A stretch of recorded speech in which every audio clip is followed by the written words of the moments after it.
You read the title, you know what you're here for. Hi, my name is Gihansa. I decided to make this video a more comfortable talking one about people pleasing. First of all, I just want to say that this is kind of based on my personal experiences, but I certainly think that there are so many people that can relate to it. So if you're a person that's kind of bubbly, kind of outgoing, got along with a lot of people, groups or had various friend groups, then you kind of categorize yourself as either friendly or extroverted. I was or I am someone like that. And if you kind of hang out with people often, or you used to hang out with people often, just if you're generally socializing a lot and more often than not you've been feeling kind of out of place with these situations, I think I can explain a bit about how it feels and what you can do. So when you're actually talking or when you're socializing, you don't feel fully comfortable, or when you come back from those situations, you're really exhausted. You kind of find yourself not wanting to go. Obviously, this is something that you've been so used to, or maybe these are people that you hang out with all the time. You've always been a certain way with them, and it feels kind of weird now, like what's going on? But now you're not completely enjoying the time that you have with them. It doesn't have to be these specific people, it could just be with anyone. Like personally, it felt like it would differ from the way that I talked or the things that I talked about. It almost felt like there was a version of me that was more likable or that was more fun to hang out with, rather than the side of me that liked being calm and chill. And I think what's interesting is when you continue going to these hangouts, you assume that you can still, keep it up. Like there's a stage where you don't really realize what's happening, so you keep pushing yourself through this process, which is like being a certain way, going to hang out with them quite well knowing that this is how you are, or just even knowing that you're just a little bit off balance, but then you still kind of go through with it because that's what you've been used to for so long. I just want to say that's super okay. But I think it definitely comes to the point where you've pushed yourself so much that when you actually start hanging out with them and you've come to a point where you can't be in that situation for like a second longer. There's a personal experience again. It's just that when I go and then I'm suddenly so overwhelmed because I'm like, I don't want to talk anymore, I don't want to do this anymore. I just shut down, like physically but mentally. Like I just can't take it anymore. I think that is where it starts to become a little bit unhealthy. Like sometimes after you realize it, it's difficult to move away because being extroverted comes with its perks. Like I want to say that I'm not a complete introvert. Like, I was not a fake extrovert. That's not what the result of this is. There was a period of time where I was so used to just talking to people that I just didn't take a moment to look at myself and say, this is how I want to converse with people. But I definitely prided myself in being like this outgoing person and stuff like that. And I still do. I do think that you can utilize those traits. It's not bad. It's not bad being outgoing and stuff like that. But I think there comes a point where you push that ahead of your own well-being. This persona that you have is still something that you knew for so long, but you will inevitably start seeing the signs, which is like you end up feeling more vitalized being at home and being by yourself rather than going out and talking to people, which is what you thought you were inclined to do. So I just want to say, like, these circumstances can be applied to a lot of different things. This is just one specific place that I'm talking about. Some things like this can happen when you're going through depression, or you're just exhausted, or when you're burnt out and all of that. So please take what applies. The next part is friendships and the lack of return. So with this mindset that you have, you kind of do end up fostering friendships very quickly, and sometimes that turns out for the better because you actually meet people that you quite literally get along with. But sometimes you put those practices into places that are not needed. It's ideal to let friendships run its course, but for me, as soon as I would start talking to someone, I would want them to see me in the best light that they can, which is normal. Like everyone will put their best foot forward, but I would go above and beyond.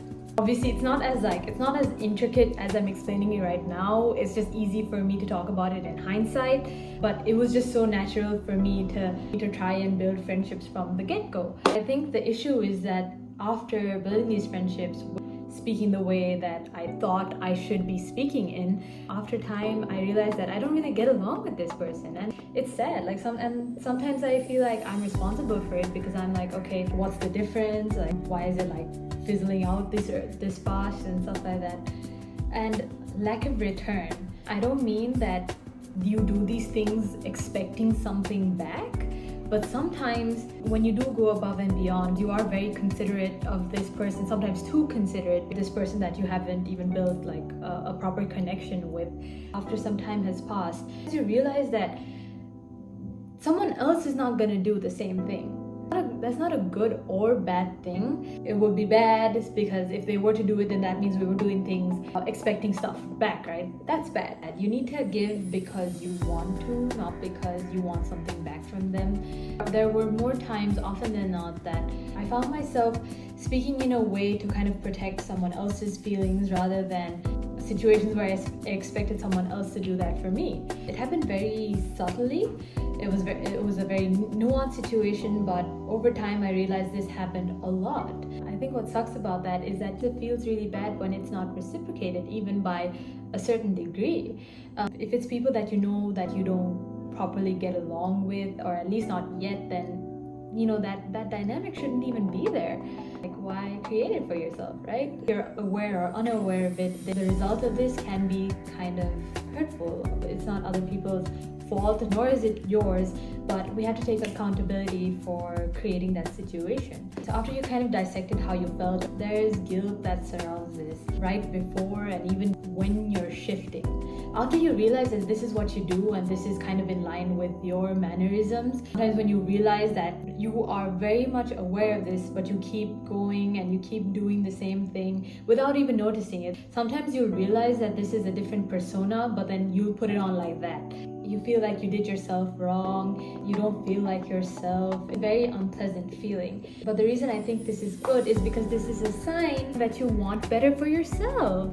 I just want to say that there's nothing you could have changed. There's nothing you could have, because we all learn at some point, right? There's no way that you could have known, as you were in that place and time, that am I acting out of friendship or am I people pleasing? Nobody thinks like that. It's until after you start looking inward that you actually realize that these things happen. But around this time is when the shift starts happening. The shift is almost when you start retreating. You start noticing these small behaviors that are the biggest indicators that you are people pleasing, and you kind of pull back a little bit. And I don't think in any way this is dimming your light. I think this is just discovering what works for you. You will feel how different it is to break away from that behavior, and obviously others around you will also start noticing it as well. And it'll be a little bit weird. You'll start questioning yourself, am I overthinking or something like that.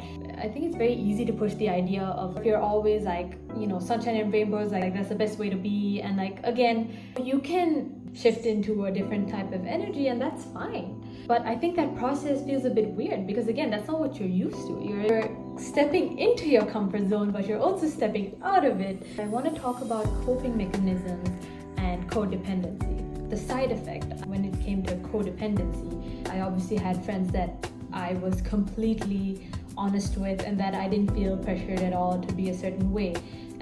And since I was not enjoying the socializing I had with other people, I would start searching for opportunities to socialize with the people that I am comfortable with. I'd say that was one of my coping mechanisms. If I felt instantly uncomfortable, I would cut that time short and leave myself to my own devices. I would rely on these interactions that I had with these comfortable people to actually keep me afloat social-wise. How to start approaching it? Obviously, there's no hard and fast rule. There's no logical equation that you can pick this and change it for the better, never people please again. First, you'll have to obviously take a step back. I think the best way to know is actually when you start feeling that difference and then start dissecting it. What things do you say or do you not really like? What makes you feel exhausted when you go out and talk to people? What I think is important to know is that you don't have to change your entire life centered around this one fact. You can always learn how to protect your energy at all times. And please be patient. We're human. We make mistakes. Once you start realizing it, I think that's the most frustrating part. That when you start knowing it and you still do the same things, it can feel a bit difficult. You can start choosing the better option, or the other thing that you would like to say, or choosing to refrain from saying what you don't want to say. Or those small decisions will add up. And sooner than later, like really quick, you will see the difference. Like, it feels really great. You're in a much better mood to talk to people. You don't have to feel uncomfortable. I'm really glad I broke away from that pattern. I think I just feel better about myself now. I want you to know, like, giving is not bad at all. In fact, I think there's something notable about the fact that you're giving from yourself, which I think is not easy. There's not a lot of people that are gonna do that for as long as you and I have. But it's time for us to start choosing ourselves.